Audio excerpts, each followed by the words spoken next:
Sind auch meine Burodeng-Charts Free-to-Play. Alles ist Free-to-Play. Seit Black Friday 2018 gebe ich nicht nur kein Geld mehr für Flive aus, ich gebe generell kein Geld mehr für Videospiele aus. Seit Black Friday, also Ende November 2018, gebe ich kein Geld mehr für Videospiele aus. Und OnlyFans? Für OnlyFans habe ich noch nie Geld ausgegeben. Ich habe ja Twitch. Wow! Hat er nicht gesagt? Wow!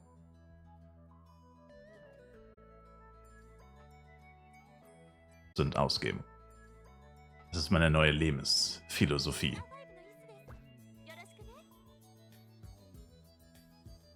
Wer war das? Wer von euch war das? You dirty ass weep! You dirty ass fucking ass weep. Let me check that real quick, chat. Hey, yo, woman. Who, me? Whoa, whoa, girl. Ich bin verheiratet. Calm down, brother. Für viele ist GW der Sinn des Spiels. Damals bei G-Potato wussten die Leute das noch zu schätzen. Für viele ist GW der Sinn des Spiels. Also da wage ich ja mal heftig zu widersprechen. Guck dir mal an, wie viele Leute jeden Tag online sind und dann guck dir an, wie viele Leute jede Woche bei GW mitspielen. Du wirst feststellen, dass sich 90% nicht dafür interessieren. Und zwar einfach absolut überhaupt nicht. Das Einzige, was stimmt, ist, dass GW-Spieler sau viel Geld für das Spiel ausgeben. Das ist das Einzige, was stimmt und weswegen dem überhaupt irgendeine Bedeutung zugerechnet wird.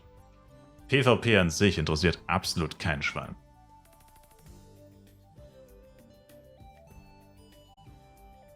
And that's a fact. Was sollst du machen, wenn im Shop einer eine Null vergisst? Du kaufst das Item und dann schickst du es ihm per Post zurück und sagst, hey, guck mal, hast deine Null vergessen. Pass beim nächsten Mal besser auf. Viele Grüße, deine freundliche Spinne aus der Nachbarschaft. So macht man das. Also ich mache das immer so.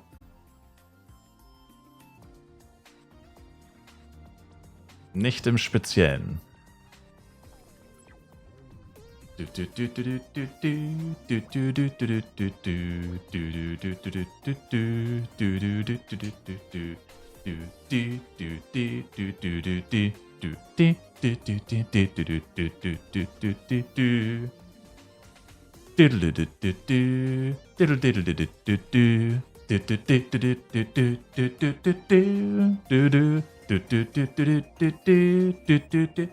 Hör auf, ich bezahle dich dafür.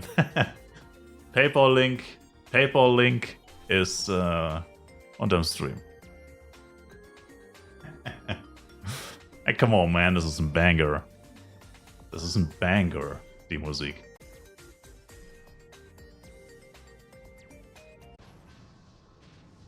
Musst du in Flive Combatant-Titel anzeigen, um die All-Stats plus 3 zu kriegen? Ich glaube schon, ja.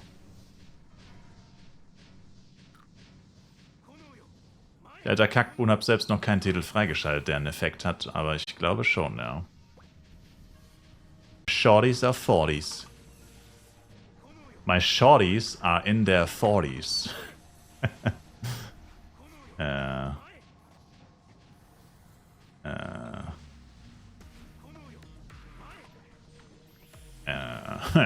No, Mensch.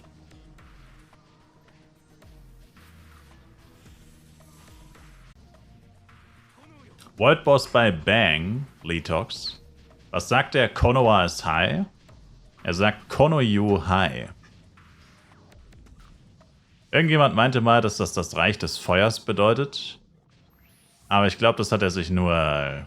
Also ich glaube, der wollte einfach nur, dass das heißt. Also bis heute haben wir keine offizielle Confirmation, was das bedeutet. Brennt ihr Noobs, heißt das wahrscheinlich. Oder Brandstifter sind die Größten. Oder Jugendhaft kann mich nicht davon abhalten, Altenheime anzuziehen. Ne, Moment. Ich weiß es nicht, keine Ahnung. Das bedeutet Riesenfeuer bei Junge. Sir. Ich glaube nicht, dass die Japaner New Kids Turbo kennen. Damit meine ich Koreaner, Schrägstrich Japaner.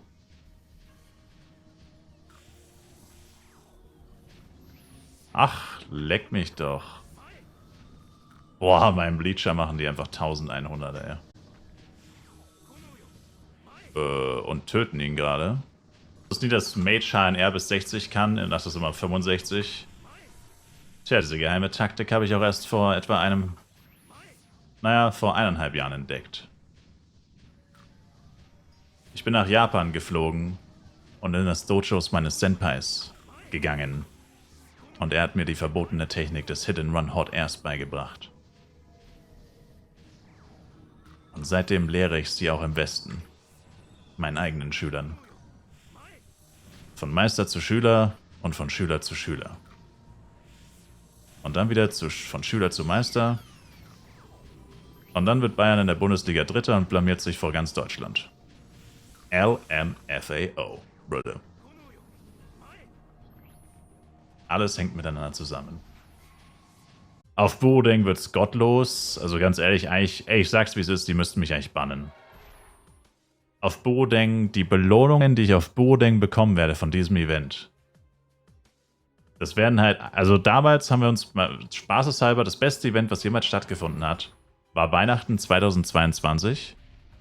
Und da haben wir einfach nur mal scherzhalber ausgerechnet, oder ich hab's gemacht, wie viel F-Coin die Items wert waren, die ich bekommen habe. Und ich hab nicht immer alle Items gerechnet. Ich habe nur Amplis gerechnet. Und es waren irgendwie 56.000 F-Coin in Amplis oder so. Es war komplett gottlos. Auf einmal in Chars zusammen. Es war komplett geistesgestört. Einfach 500 Euro in Amplis bekommen von dem Event.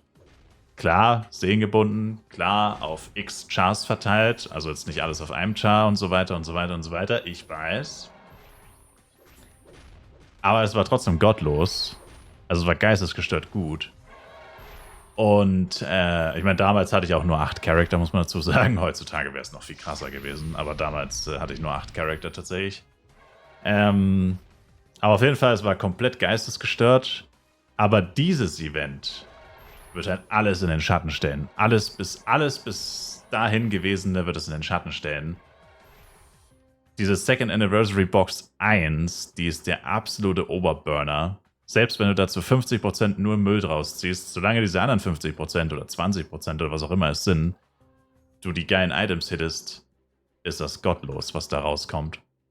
Und davon werde ich halt, ich weiß nicht ganz genau, wie viel ich am Ende haben werde, kommt drauf an.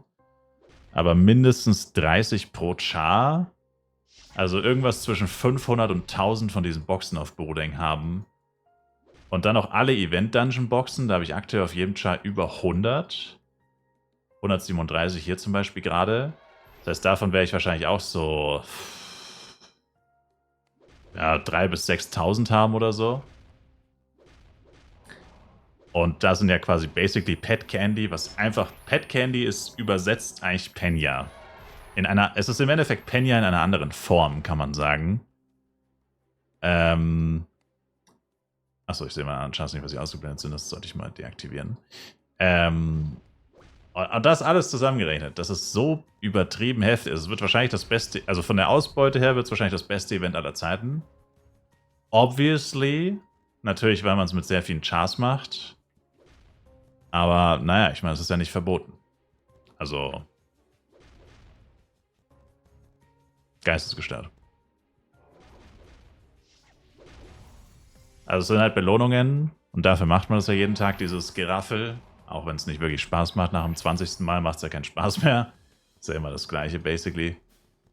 Aber das nimmt man halt in Kauf, weil die Belohnungen so heftig sind, dass du einfach sagst, ja, ich will das aber haben. Ich will es haben, es lohnt sich.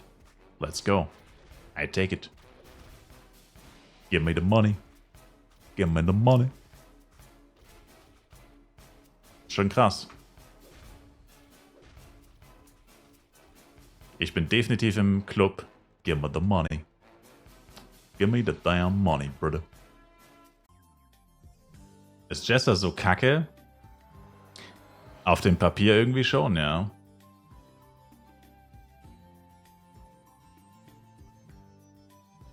Also es gab mal eine Jester-Welle. Also es war so, ne? Beim Serverstart hat jeder Ranger, also bei Live Universe Release hat jeder Ranger gespielt. Da war Ranger so das Nonplusultra. Lag aber auch damit zusammen, oder hing damit zusammen, dass Hit and Run extrem OP war. Und die Leute halt lieber Ranger gespielt haben als Elementor. Weil Ranger halt alles kann und Elementor kann halt eigentlich nur leveln. Also Elementor ist halt sehr gut im Leveln, aber sonst kann er eigentlich gar nichts. Deswegen waren die meisten Leute halt mehr auf dem Ranger-Trip. Und Ranger war schon immer viel beliebter, oder Bow war schon immer viel beliebter als Mage. Schon immer. Und deswegen war am Anfang Ranger extrem beliebt. Weil Hit and Run, kein HNR-Nerf damals, also war Hit and Run extrem OP. Plus konnte Solo Giants legen, hohe Blockrate. Der konnte irgendwie alles einfach. Blade war recht unbeliebt, immer noch wegen diesem Stigma, oh, ist zu teuer, bla bla bla. Und alle anderen Klassen waren irgendwo im Mittelfeld. Also es war eigentlich wie immer Blade, AM, Ranger waren die beliebtesten und der Rest war irgendwo drunter auf jeden Fall. Und dann war es aber irgendwann so, dass die Ranger langsam abgenommen haben, vor allem nach dem Hit-and-Run-Nerf. Dann kamen dann langsam die Blades. Hat zwar ein ganzes Weile gedauert, bis die Blades kamen. Also am Anfang gab es wirklich nicht so viele Blades, aber irgendwann war wieder alles voller Blades, wie immer. Also zumindest auf dem deutschen Server. Wie jetzt quasi. Jetzt ist auch Blade extrem krass. Und also krass vertreten. Und dann gab es aber irgendwann mal so eine kurze Phase, ich glaube nach dem FEC-Server oder vor dem FEC-Server letztes Jahr, bin mir nicht mehr ganz sicher. Auf jeden Fall gab es irgendwann mal so eine Phase, wo plötzlich sau viele Jester angefangen haben. Und Jester, weil ich habe mir mal das Ranking angeguckt, wie oft es hier welche Klasse und so gibt und so weiter. Und irgendwann ist Ranger Jester voll hochgeklettert.